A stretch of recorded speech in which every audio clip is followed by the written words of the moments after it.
Il y aura toujours des personnes qui seront dans le besoin d'avoir une auxiliaire de vie. C'est plus qu'une activité essentielle, elle est primordiale.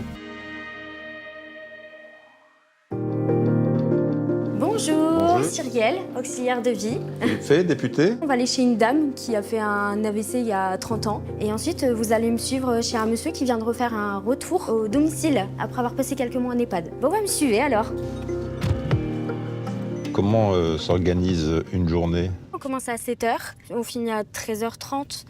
Le soir, on reprend à 17h et on finit vers 21h, 21h30. Il y a une certaine flexibilité des horaires. On peut concilier notre vie professionnelle et personnelle. Je préfère la mobilité du domicile parce que je prends plus de temps pour les personnes.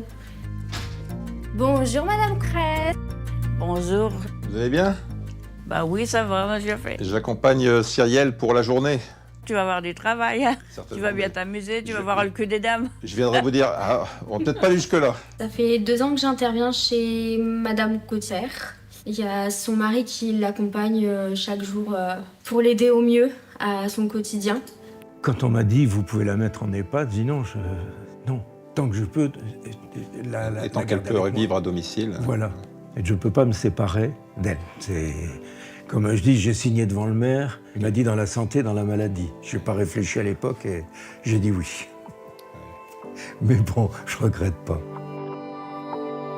L'auxiliaire de vie actuellement permet justement quand même de pouvoir apporter aussi ce temps qui vous est nécessaire pour faire autre chose aussi. Ça me permet d'aller à mes petites passions, les chorales. Ça me permet de pouvoir aller faire les courses aussi.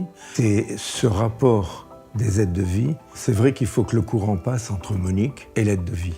C'est-à-dire qu'au-delà de la mission des auxiliaires de vie, c'est aussi la relation humaine qui est importante. Énormément.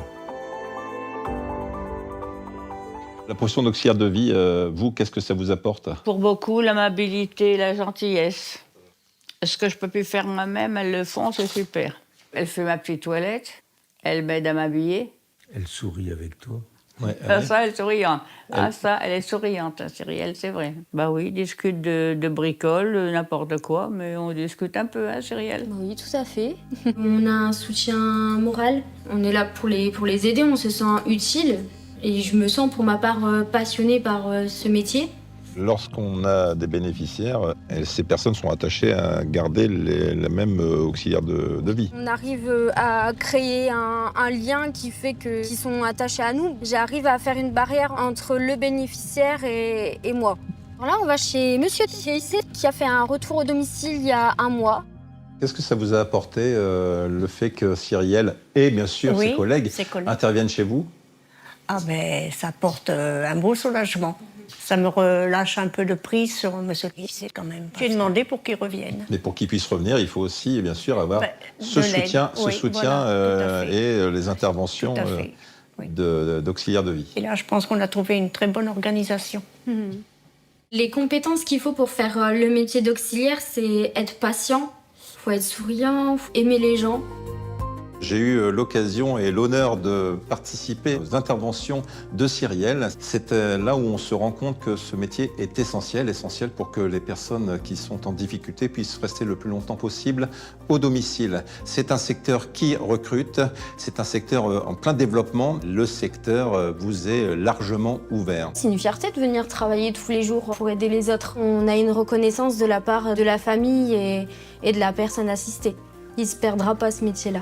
Allez-y, foncez, ça vaut le coup.